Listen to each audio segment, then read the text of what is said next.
राजस्थान के सिरोही से हैरान कर देने वाला एक वीडियो सामने आया जिसमें एक तहसीलदार ने रिश्वत के आरोप में पकड़े जाने के डर से 20 लाख रुपयों की गड्डियों में आग लगा दी। ऐसा उसने तब किया जब उसके खिलाफ सबूत मिलने के बाद एसीबी यानी एंटी करप्शन ब्यूरो की टीम उसके घर छापेमारी करने पहुंची। लेकिन उसने अपने घर का दरवाजा ही नहीं खोला और फिर उन रुपयों को आग के हवाले कर दिया। आरोप है कि उसे 20 लाख रुपए रिश्वत के तौर पर मिले थे। ये देखो, ये आग लगा रहा है अंदर। एसीबी की टीम उसके रसोई घर की खिड़की के बाहर खड़ी हो गई क्योंकि वो वहीं चूल्हे पर इन रुपयों में आग लगा रहा था। उसे ऐसा करने से रोकने की कई बार कोशिश की गई। आप ये आदमी हो, लोग रगड़ के ले जाएंगे, रगड़ के। लेकिन जब बात नहीं बनी तो उन्होंने रसोई घर की खिड़की के शीशे तोड़ दिए। वहीं आरोपी तहसीलदार रुपयों में आग लगाने की बात से इनकार करता रहा। चाय बनाओ।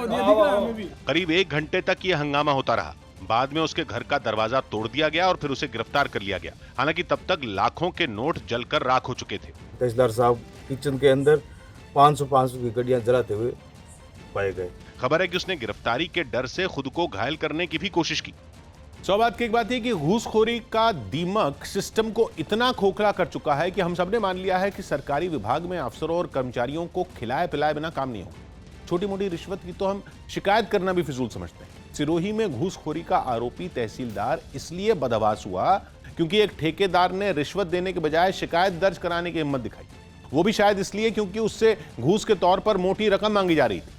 हरियाणा के अंबाला में दिन दहाड़े हुई गैंग वॉर में 2 लोगों की मौत हो गई। इस घटना से पूरे इलाके में दहशत फैल गई क्योंकि बदमाशों ने बीच सड़क पर ही एक कार पर गोलियों की बौछार कर दी, जिसमें कार की पिछली सीट पर बैठे 2 लोगों की गोली लगने से मौत हो गई। वहीं आगे बैठे 2 लोग इस हमले में बुरी तरह घायल हो गए, जिन्हें वहां मौजूद लोगों ने तुरंत कार से बाहर निकाला। आप कितने लगी भैया? भाई के लगी गोली यार। इतनी देर में पुलिस भी वहां पहुंच गई।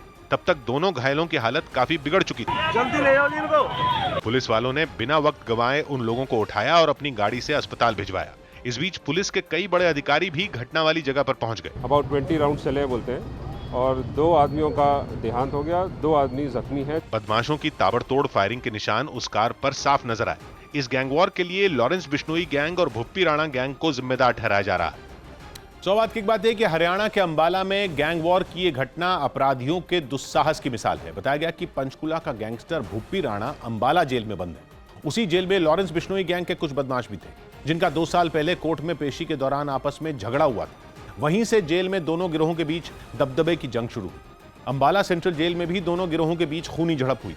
माना जा रहा है कि दिन दहाड़े गोलीबारी भी उसी रंजिश का नतीजा है। देश में कोरोना वायरस के नए वेरिएंट मिलने के बाद कई राज्यों ने उनसे निपटने के लिए कोरोना जांच तेज कर दी। नए वेरिएंट के सबसे ज्यादा मरीजों का पता महाराष्ट्र में चला।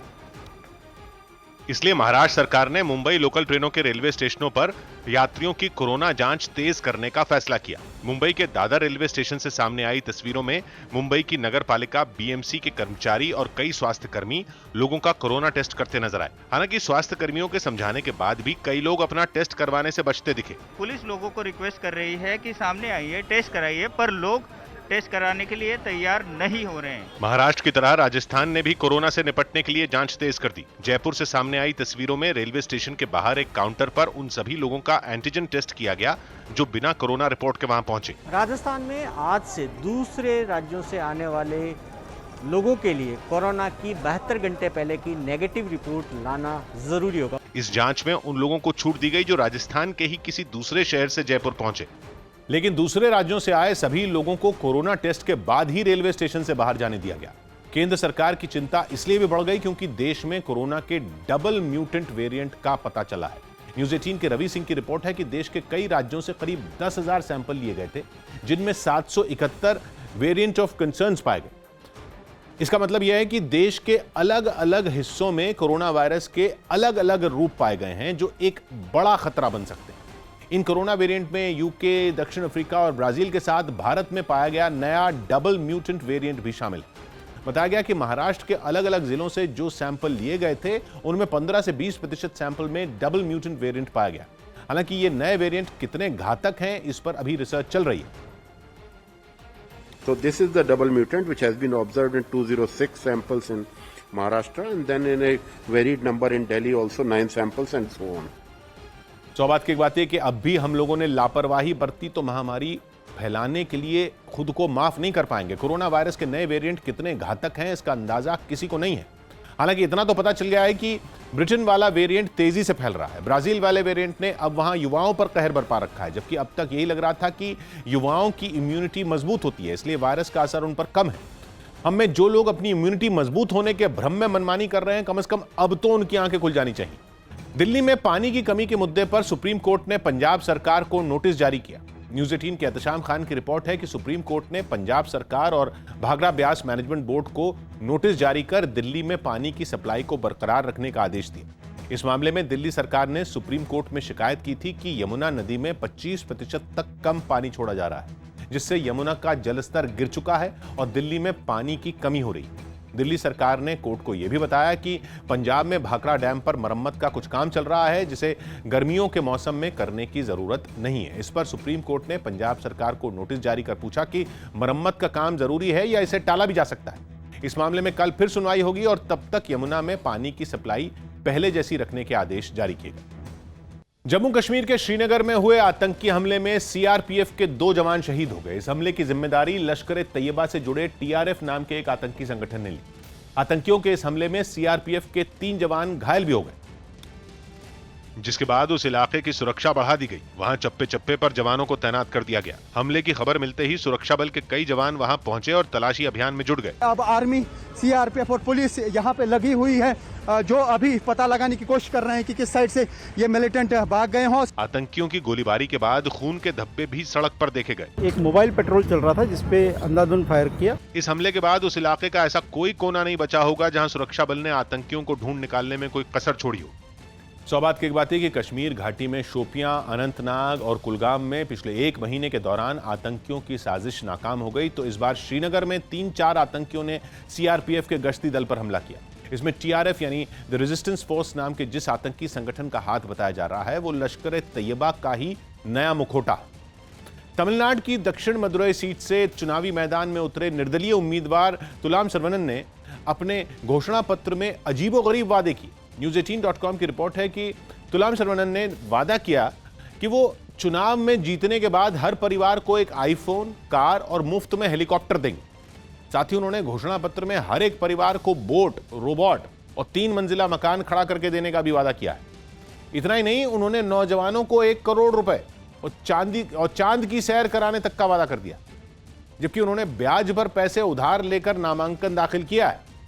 घोषणा पत्र जारी करने के बाद निर्दलीय उम्मीदवार तुलाम सर्वनन ने साफ किया कि वो लोगों को जागरूक करने के लिए चुनाव लड़ रहे हैं और जो हवाई वादे उन्होंने अपने घोषणा पत्र में किए हैं वो उन राजनीतिक दलों पर कटाक्ष हैं जो चुनाव के वक्त बड़े बड़े वादे करते हैं और फिर चुनाव जीतने के बाद लोगों की समस्याओं की तरफ ध्यान नहीं देते।